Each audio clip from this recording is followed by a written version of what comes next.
Thanks for joining us and welcome to the webinar. Before we get going, we're going to do just a quick poll here. There's actually going to be 3 polls. If you wouldn't mind answering the questions, they should be appearing momentarily.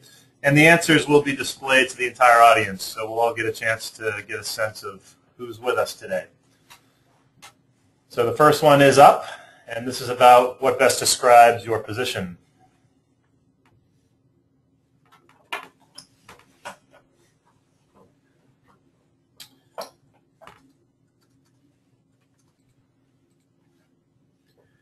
Great, so it looks like about half the audience developers, so fantastic. I think there'll be a lot of good stuff in here for you. Next poll should be up momentarily. And this is, what stage are you in terms of developing your game?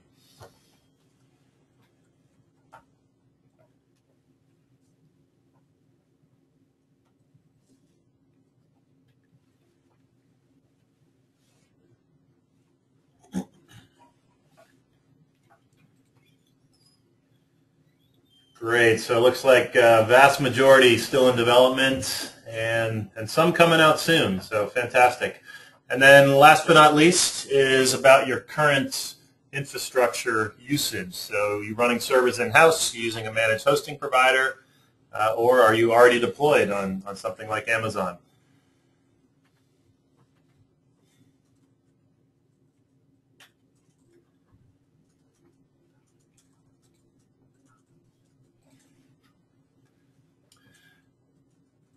Great. Okay. Looks like a good chunk of you already running in AWS. That's fantastic.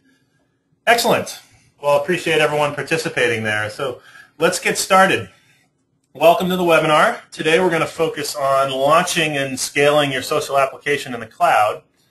And I'm pleased to be joined by 2 other panelists here. So just a quick round of introductions. My name is Josh Frazier, and I'm the Vice President of Business Development here at RightScale. And joining me on the panel is Jeff Barr from Amazon Web Services. He's the Senior Web Services Evangelist, as well as James Phillips from Couchbase. And James is the co-founder and Senior VP of Products. On Q&A, we have Chris Nicolason from RightScale. And like with every webinar we do at RightScale here, please feel free to ask questions at any time during the webinar. You should all see a dialog box, a Q&A box in your GoToWebinar console, and just go ahead and type the question in there, and we'll answer as many as we possibly can. If we don't get to them all, we'll follow up after the webinar and make sure that everyone gets the info that you've requested. Today's agenda, we're going to spend just a little bit of time talking about the landscape of social applications and the specific challenges that we see some of our current customers facing. Then we're going to kick it over to Jeff Barr, who will do a quick intro on Amazon Web Services, followed by an introduction on RightScale and Couchbase. We've also prepared a live demonstration for today's webinar. We're actually going to show you the solution itself in the Amazon Cloud using RightScale and Membase. All of our webinars are available in the webinar library. It's located at rightscale.com/webinars. It usually takes about a day for this webinar to appear, about 1 business day, and that will include the audio and video. So please check it out. There's a lot of great content in there, and you can download that at any time after it's posted. So let's begin. Social application challenges. You know, this is an incredibly hot sector of the market right now. Just a ton of activity going on. You know, it started with a lot of fantastic scaling events from companies like Zynga and, of course, their Farmville game. A lot of this driven by the overall growth in social networks themselves. Where we are today is we're dealing in a highly competitive space. You know, these games that are hits are such phenomenal business drivers that a lot of companies are getting into this space, a lot of new applications emerging almost on a daily basis. The needs are pretty consistent, particularly for the audience on this webinar. You can all appreciate, I'm sure, the need for a rapid time to market. So cycle time is hugely important. The ability to get access to resources when you need it in your game development phase at a very, very low cost is extremely important. When you actually go and launch your game, the reality today is because we're at a web scale and this is a global audience and you have networks like Facebook that are harnessing and controlling tremendous numbers of people, things happen at a rate that was never before possible or frankly even imaginable. And we've seen scaling events, for example, that will go 50, 100x in a matter of days as far as their infrastructure size because of this viral phenomenon with the world of the web that we're living in today. And all this needs to be provided and achieved while you're still maintaining some level of control. So really significant challenges that the social application and developers are faced with. What this is doing and what you're going to hear about today is a way that we can allow developers and studios and social application providers to really take what may be their landscape today, where they're focusing maybe as much as a third of their time on IT, and move it to where the vast majority of their focus can be spent on areas of their service that, frankly, are going to differentiate them. The reality with infrastructure is that's not your differentiator. You want to spend your time focusing on your game itself and as little time as possible focusing on IT. But if you don't get the IT piece right, and in the world of online games and social applications, IT represents distribution. If you don't get that piece right, it'll bring you down. So what you're going to hear about today is a proven set of solutions delivered by RightScale, Amazon Web Services, and Couchbase that are used by the most successful and largest and some of the biggest names in social applications today. And here's a snapshot from App Data as of this morning, so as of today, and of course most of you know this changes daily, and you have 4 of the top 5 developers in the world, social application developers in the world, that are using these solutions. So these are all customers of RightScale, and you can see some of the logos here of who's currently deployed in the cloud. So what we've done together with Amazon and Couchbase is we've taken all the best practices and the learnings from working with these types of companies, and we've packaged them up into a series of pre-built architectures that have really become the reference standard for social apps. It combines the best-of-breed technologies around NoSQL solutions from Couchbase, combined with the cloud management system from RightScale, all running on Amazon Web Services infrastructure cloud resources. So that's what we're going to talk about today. We're going to take you through the building blocks, and we're going to showcase the products itself. Hope everyone enjoys it. And with that, I'm going to introduce Jeff Barr, who's going to introduce Amazon Web Services. Jeff? Okay, thank you, Josh, and thank you, everybody, for coming. So today I'd like to give you a quick introduction to the concept of cloud computing and talk about the Amazon Web Services. And I would like you to kind of think of these as the building blocks that you can use to construct your application. And like real building blocks, you don't have to use every last one of them in order to build each application. So you want to think in terms of picking and choosing the blocks that actually make sense for you and for the architecture that you put together. So much like your electric power, cloud computing is a utility service. It runs at a very, very large scale. It's built, monitored, managed, and run by experts. It's available to you on demand. So for your electric power, you simply plug your appliance or device into the wall. And for your IT resources, you're simply making the connection over the internet and accessing the resources at the other end of the connection. When I talk about resources, we could talk about servers for hosting, we could talk about messaging services, database services, storage, bandwidth, and so forth. And also very, very similar to your electric power, you're accessing these services with no upfront costs. You're not paying before you use them.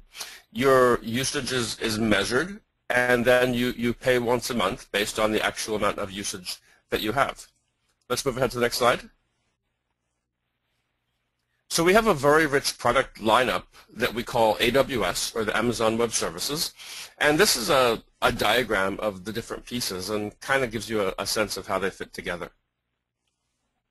At the bottom, a couple very important layers. The first one being metering and billing. This one gives us the ability to measure exactly how much you're using in terms of hours of CPU time, gigabytes of storage, gigabytes of data transfer, number of messages, and so forth.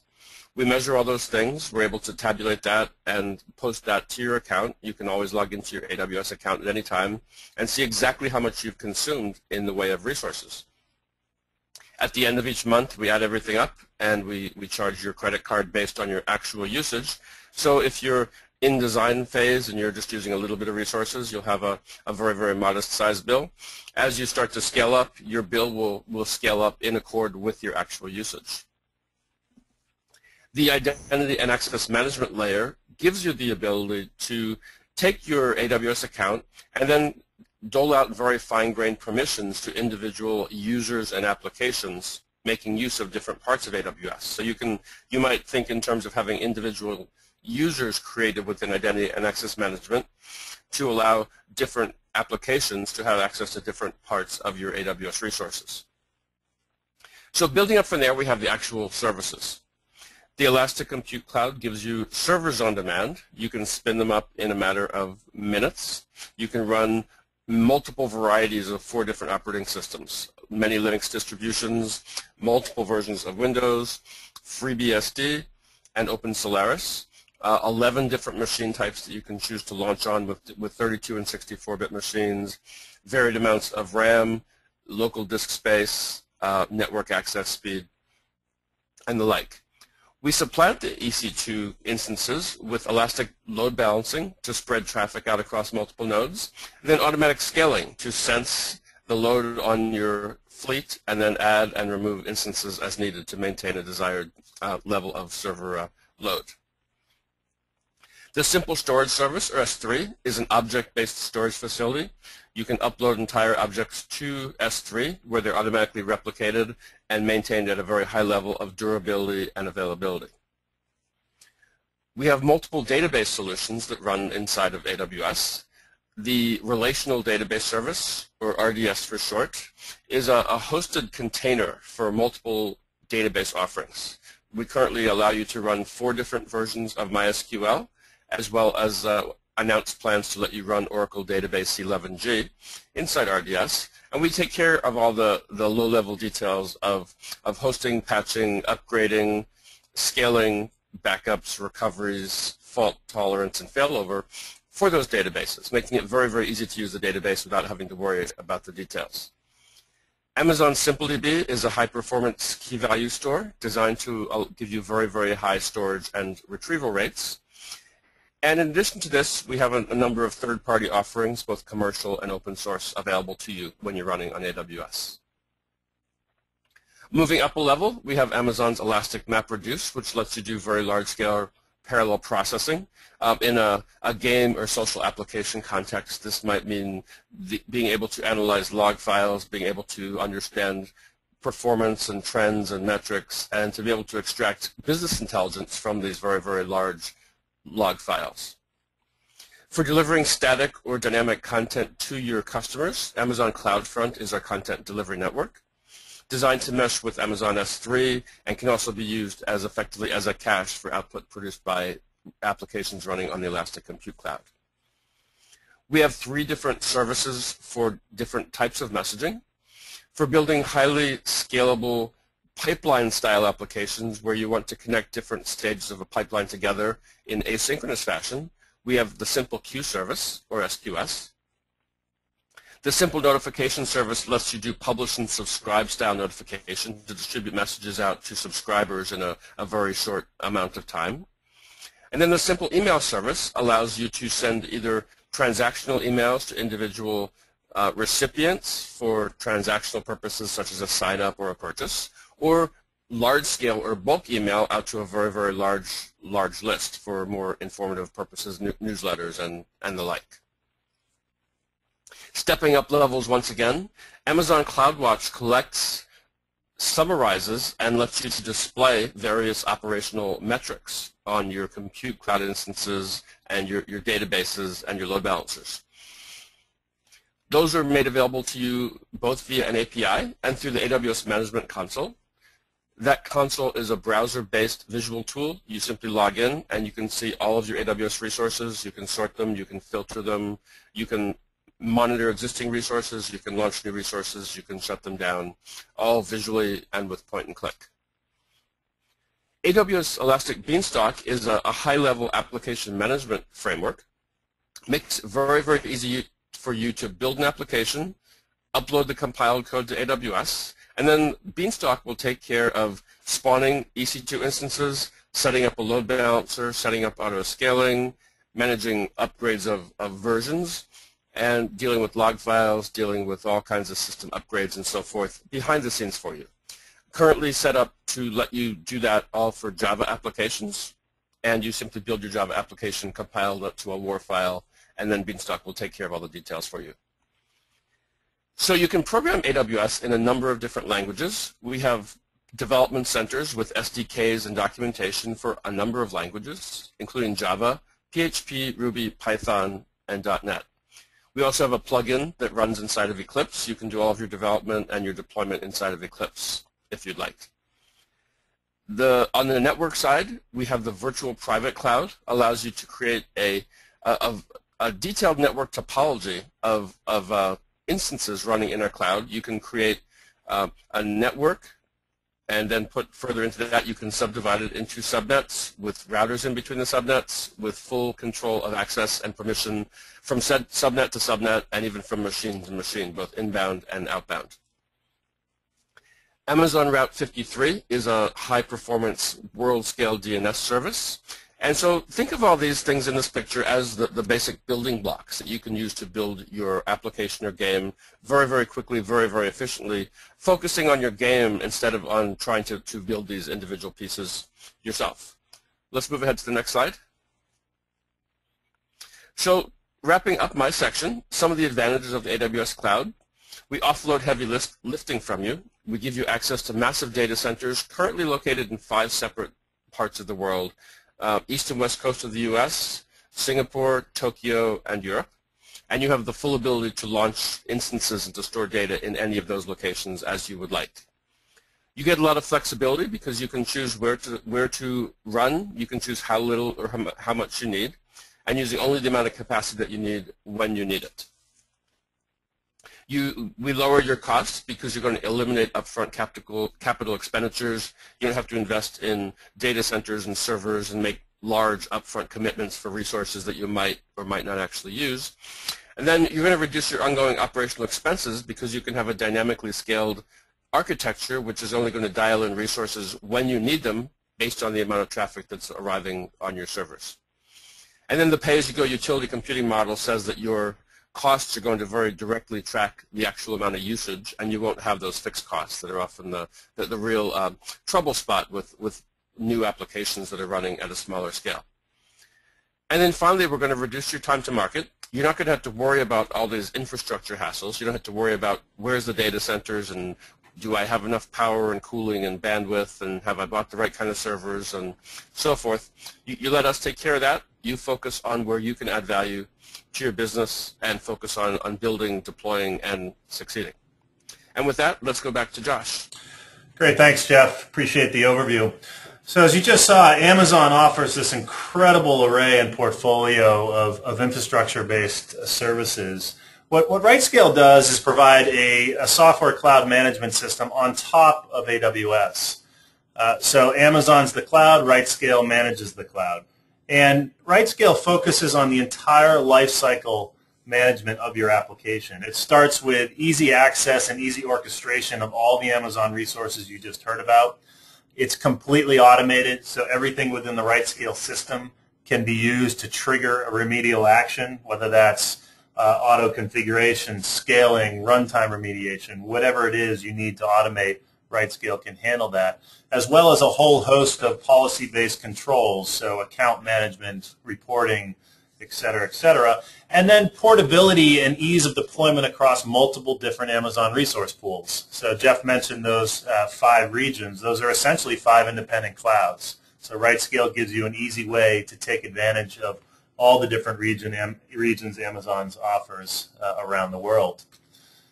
We've been doing this for quite some time, really almost since day one with Amazon, launching just a month after EC2 first launched. And we are proud that we've launched and managed almost 2.5 million servers, so quite a bit of experience in all the ups and downs and learnings of deploying in the cloud. And RightScale is actually the management system behind a lot of the best known cloud stories and the largest production deployments in the world on the cloud today. And what you can see with just a small sampling of some of our customers, it's a very wide range of customer types and a very wide range of use cases that are taking advantage of these services today. Our methodology is different and important to understand in the context of what we're going to show you later in the demonstration, which is we use an approach we call server templates. And it's quite a bit different than when you're working with static machine images, or in the case of Amazon terminology, AMIs. Think of server templates like playlists. Right? These are definitions that live within the RightScale platform that are abstracted away from the underlying machine image and abstracted away from any particular cloud resource pool. What server templates allow you to do is deliver an integrated approach that puts together all parts needed to architect a single or multi, so very flexible. So it could be a single server all the way up to hundreds, if not thousands of servers, multi-server, multi-tier architectures, handling and automating everything from the launching to the monitoring to the operational remediation and over again. Where these server templates come from is an R&D effort from RightScale itself, the community, but also ISV partners like Couchbase. So what we do with our technology partners is we look for best-of-breed solutions that can be delivered in server template form. The key advantage to the RightScale users is you can access a RightScale server template library and import a pre-built server template configuration to run best-of-breed technologies that is multi-cloud, that represents proven architectural best practices, and is ready out of the box. So it enables a lot of agility and simplicity for our customers.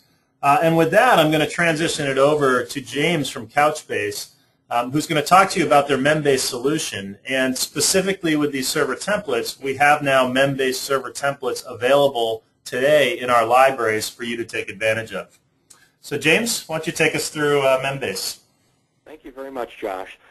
So we've been very fortunate, actually, in social applications, social gaming, online gaming in general with Membase, to have gone into production with the likes of Zynga and EA and Walt Disney, ESPN, Playfish, and many, many others, where the technology has proven itself to be very appropriate for this particular application. If you look at what Membase is, at the very highest level, Membase is a distributed database technology with built-in in-memory caching. So it caches your data. It stores that data across a cluster of servers that you can add to or remove from anytime you like. It allows you to store that data durably on disk.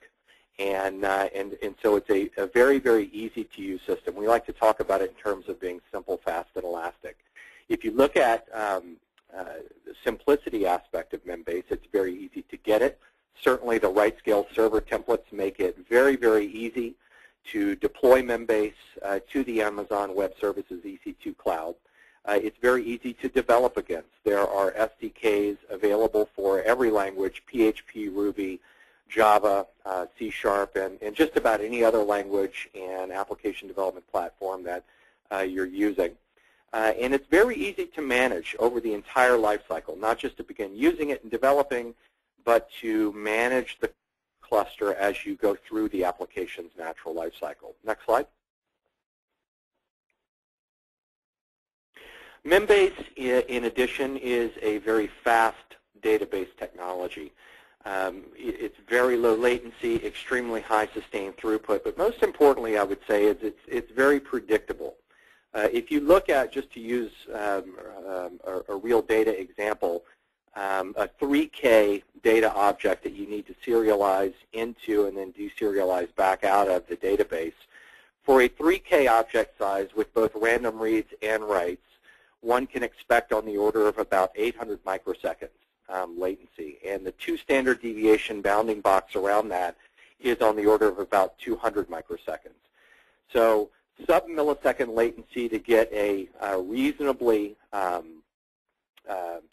large in the context of a game, a data object onto and off of the data layer is what Membase provides. And it's critically important, particularly in a gaming environment or any sort of interactive software system where human beings are interacting with the software, to be able to get the data to the application so the application can respond to users in a snappy fashion. Tons of research, obviously, over the years has shown that human beings are A, impatient, and B, will move on from software systems that don't allow them to get the kind of feedback at the pace that they require.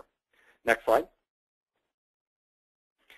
And finally, on these three properties, elasticity is built into the way that Membase works. It's a system that allows you to add and remove capacity on demand without ever having to take the cluster down. It's a zero downtime technology across both cluster expansion and contraction and even software upgrades. There is never a reason to have to take a Membase cluster offline.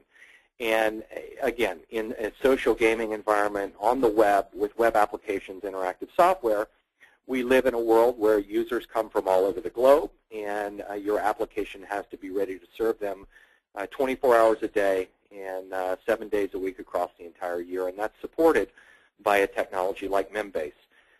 Membase works by allowing you to add and remove servers into your Membase cluster by simply launching more RightScale server templates, and those net new servers will join up to the cluster automatically, and data will be rebalanced on the fly across the net new nodes that have been added into the cluster. And it also works in reverse. As your game begins to wane in popularity and you're moving on to your next offerings, the ability to reduce your cost, to contract the data onto a smaller number of servers while still allowing for very low latency and high performance, allows you to match your cost structure to where your game is in its life cycle.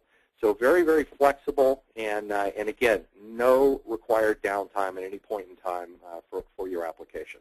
Next slide. Now, I talked about some of the extra large users, if you will, of Membase technology, but it goes the other way as well. Membase is a proven technology not only in multi-thousand server deployments, but also in very small single server deployments. It's as easy to get up and running with one node and to begin storing data in Membase as it is to grow that cluster to 1,000 servers.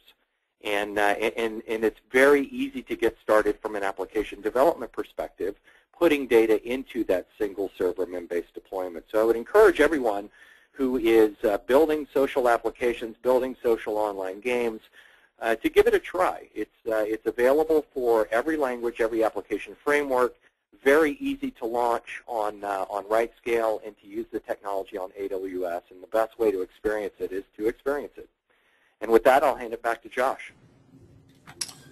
Thanks, James. Appreciate the overview. So what have we done here? You've just heard about the foundational components of the cloud itself, the management system from RightScale, and then best-of-breed technologies around the NoSQL database with Membase. What we've done is we've put all these pieces together and come up with a set of packages that attacks every segment and phase of the gaming lifecycle.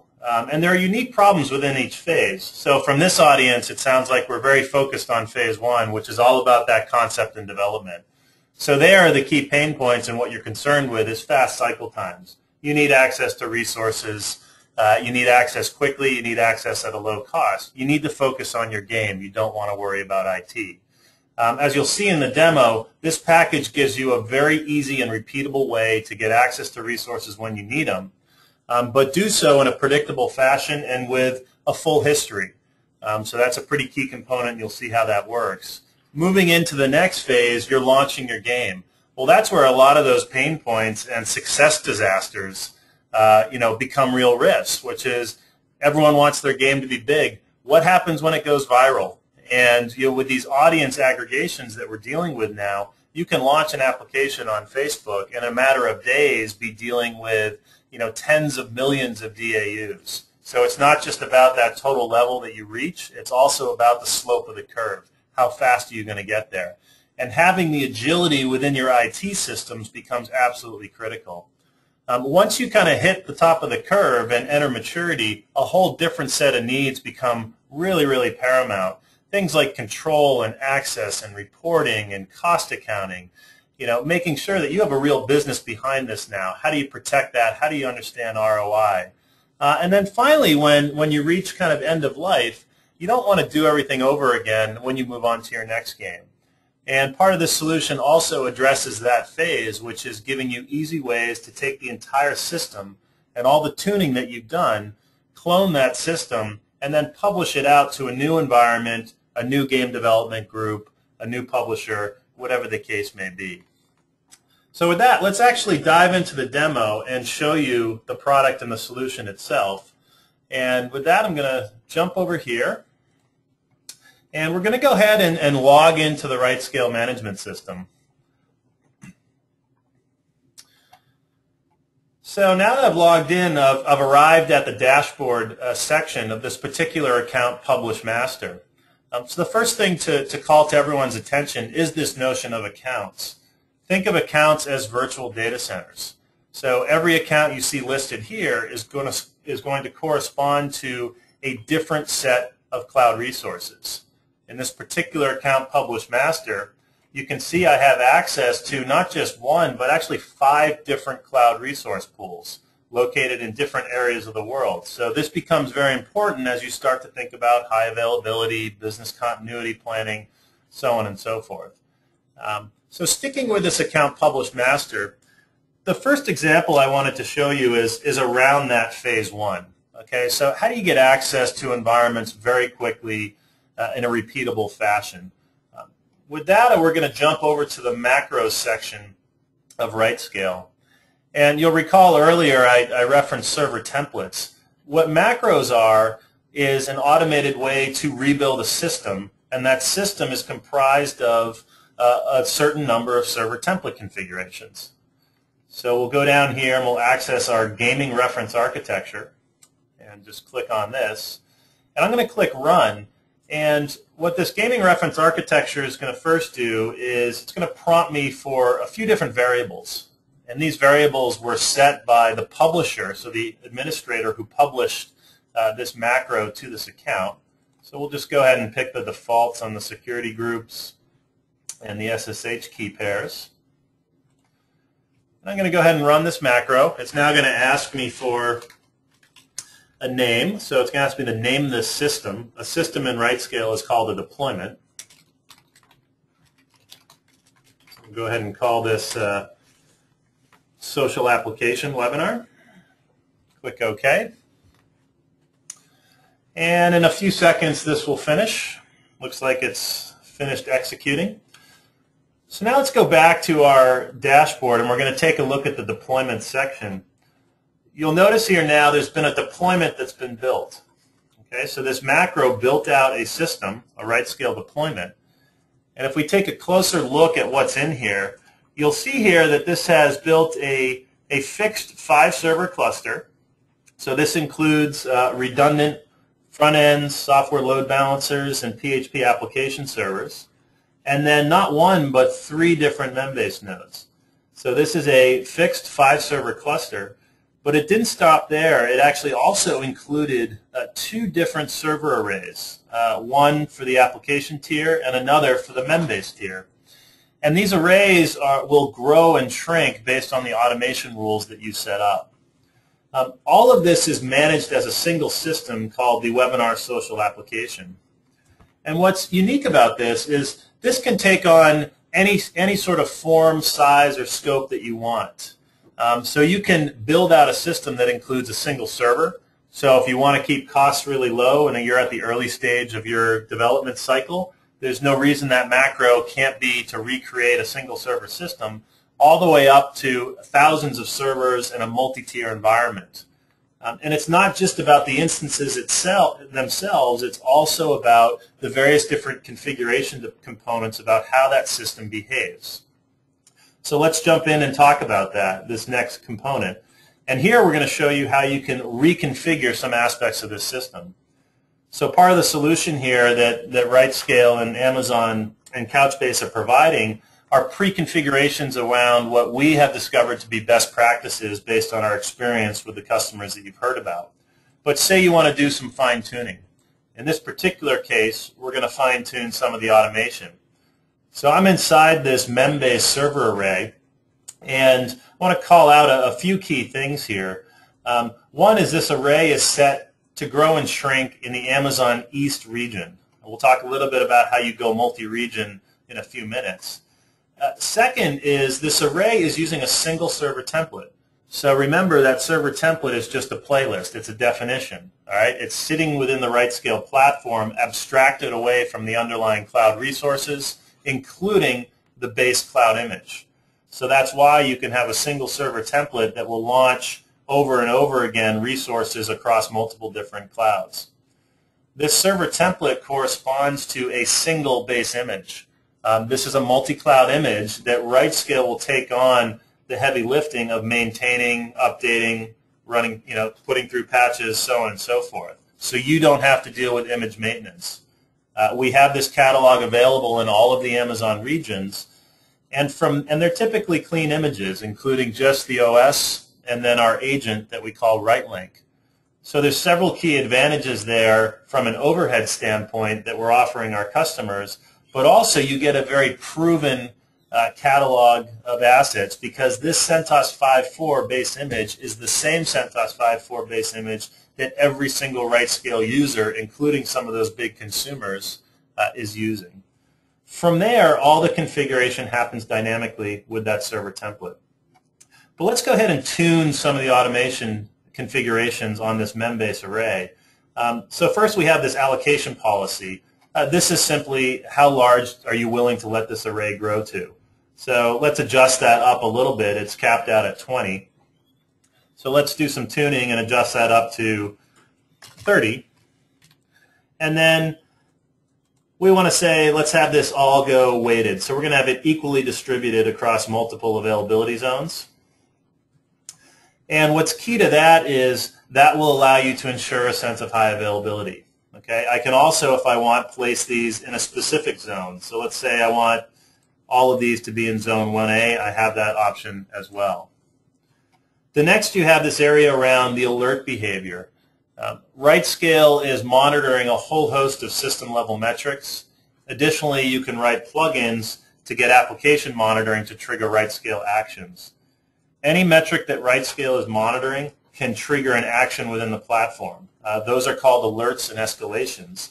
And those can range from notifications to launch a server, terminate a server, autoscale, which deals with configuration as well, or do runtime configuration, failover procedures, anything and everything that a system administrator would otherwise have to do manually can be automated using these alerts and escalations. So let's say in this particular case we want to change the sizing. So instead of going up and down in equal increments, let's say we want to create a higher ceiling. So we're going to go up by 4 servers every time we scale up, and we're going to take away 2 every time we scale down. And then let's say this decision threshold, we want to be a little bit more conservative, so we're going to drop that below a majority. And what that decision threshold is that setting the minimum percentage of servers that are part of this array that have to agree with that trigger. So if the trigger is CPU idle and its threshold is 50%, in this case 49% or more will have to be experiencing that 50% level before this action proceeds. So the point here is this is completely configurable. We're starting you out with proven best practices, but you're free to do any and all fine-tuning that you wish.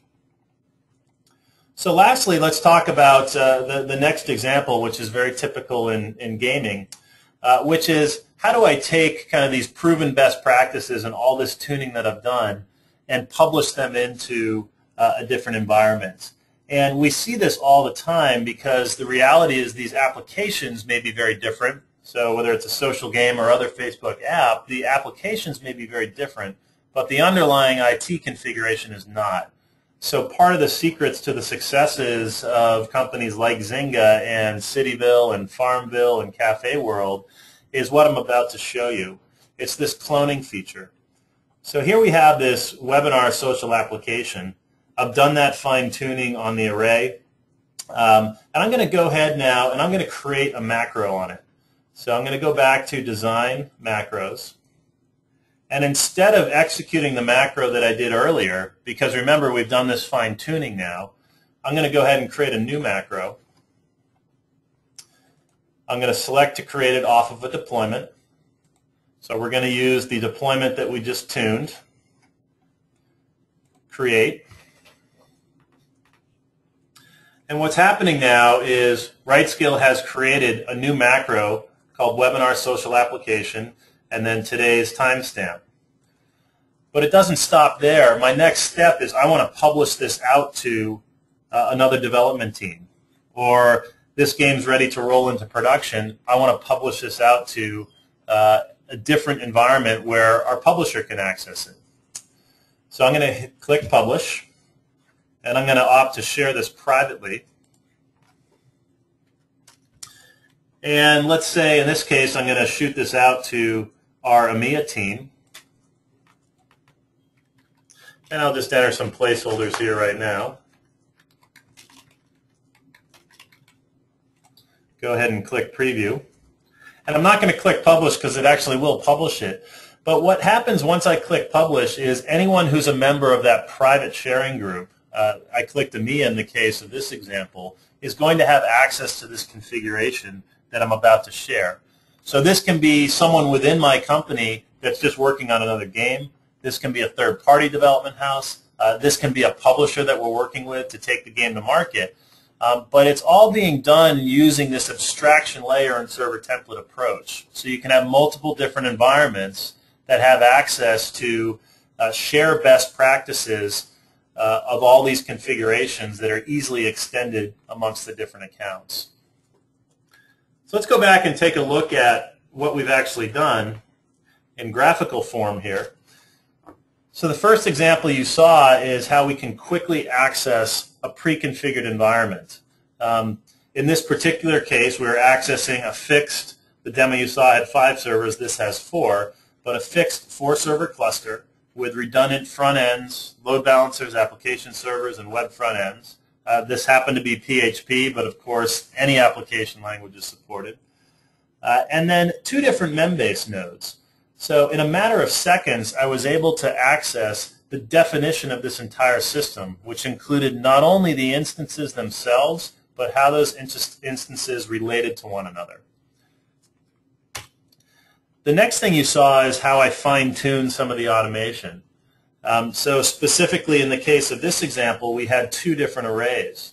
One was at the application tier, and the other one was at the Membase tier. So these arrays are growing and shrinking according to the automation rules and the monitoring metrics that you tie them to. What's important to note here, and again, this is a critical value and a key component to using server templates, is the ability to do what we call launch and take away resources in context.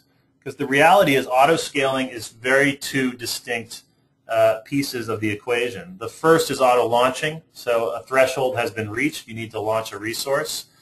But the considerably more challenging piece is how do you take that new resource and automatically bring it into a system in a productive state. So in the case of an application server, how does that come online and check in with a load balance rotation, know what database it's writing to, have the appropriate keys to write to that database in a matter of minutes without a system administrator having to go in and configure something. And that's another key value to using this server template and abstraction layer approach that RightScale provides. And last but not least, we showed you the sharing capabilities. So how do you take configurations, however simple or complex they may be, and package them up, and then extend those configurations to other folks in your organization that may be working on another application, or third parties. And this is very easily administrated through the privileges on each of these virtual data centers, those accounts, so you're not actually having to move anything. I mean, that's a key advantage for time to market and keeping costs low as you're working on your game. So with that, why don't we address a few questions that have come in. So thanks for everyone's participation there in the Q&A. Keep them coming, and we'll address the ones that we don't reach in the remaining time here offline. We'll follow up via email. So maybe I'll kick the first one off to you, James, and that's, does Membase only support social gaming database builds? So I think I know the answer to that, but I'll let you elaborate. Yeah, sure.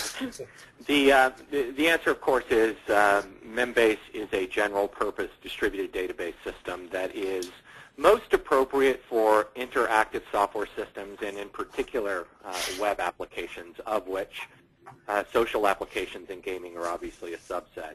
So no, the system is designed for a cloud computing world where scaling out is the typical model for adding capacity to an application, and where the benefits of scale out and certainly running on an infrastructure like AWS provides you with higher availability and the ability to recover from any sort of failure more quickly than you historically could. So Membase is useful for any interactive software system, and social gaming is one example where it happens to fit really well and where we've got a very large number of very successful deployments. Great, and while I have you here, there's another one for you here, which is, can you discuss Couchbase IOs and when it'll be ready for production? Okay, so we actually just announced the beta of Couchbase for iOS devices about a week or so ago, and one of the things that we've not talked about too much in the context of this webinar is the mobile capability that is provided by Couchbase. We are able to deploy Couchbase technology onto both iOS technology as well as Android, and in the future other mobile platforms.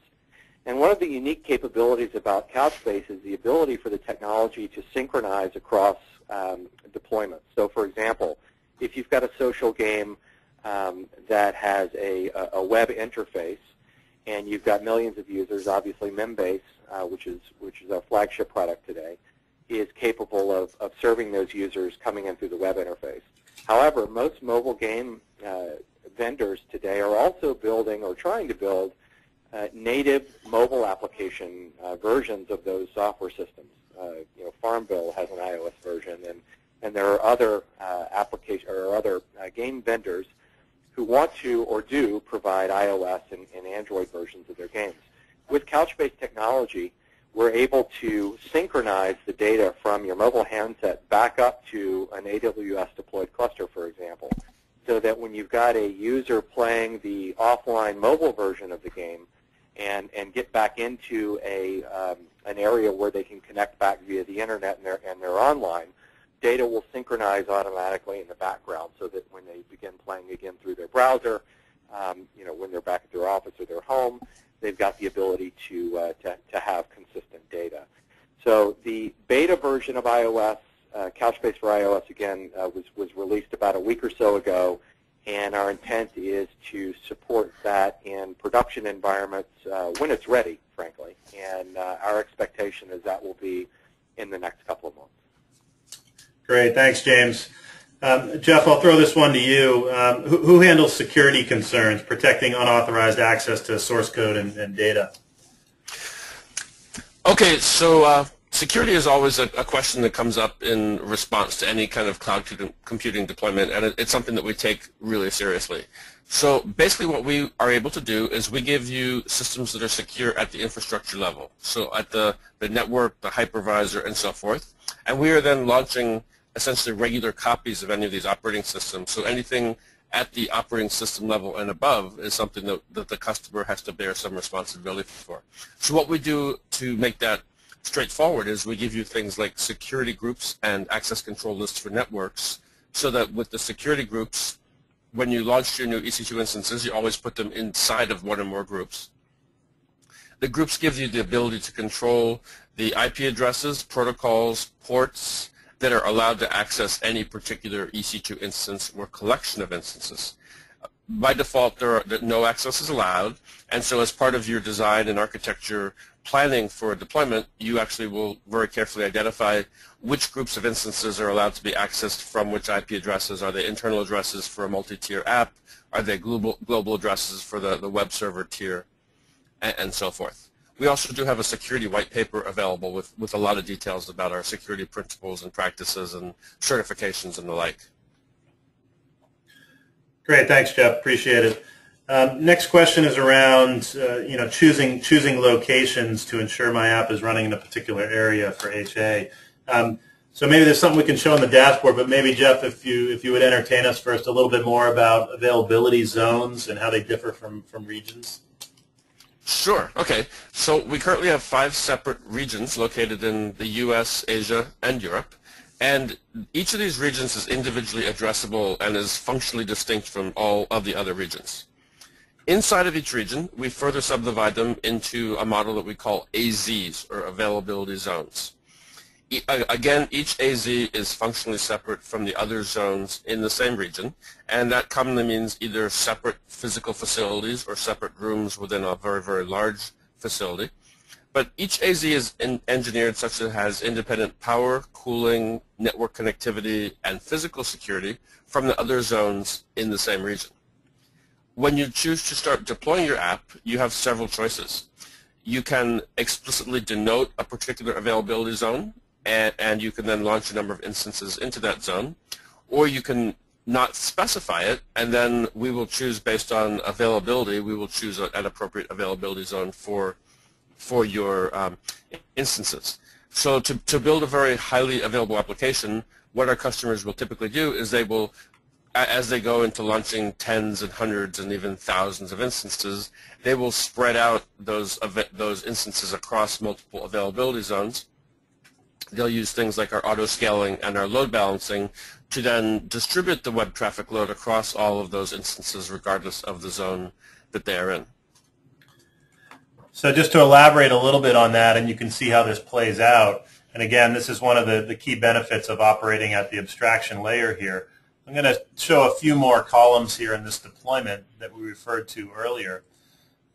This particular case, all these resources are located in Amazon's East region, and it looks like it's spread across 2 different availability zones. However, if you wanted to create a more high available system within this webinar social application that we've built, I can go ahead and add additional resource from another Amazon region. So let's add EU. And because we're at this definition layer, so we're dealing with the RightScale platform, and we're defining environments in server template form, I'm going to go ahead and click on the Membase server template. So we're going to use that very same server template that's part of that array. It's going to correspond to a multi-cloud image. In this case, it's our CentOS 5.4. We're going to use the default, let's call the nickname here Membase EU. And you can see now this resource has been added, and it's set up to run in any zone within Amazon's European region. So this is still part of that same system, this webinar social application deployment. It's still subject to all the same automation rules that you've fine-tuned. So where we see this used quite often in the social application space is exactly what Jeff started to get into. It's the ability to set up a much more high available set of resources. It's the ability to closely locate those resources to where the traffic's coming from.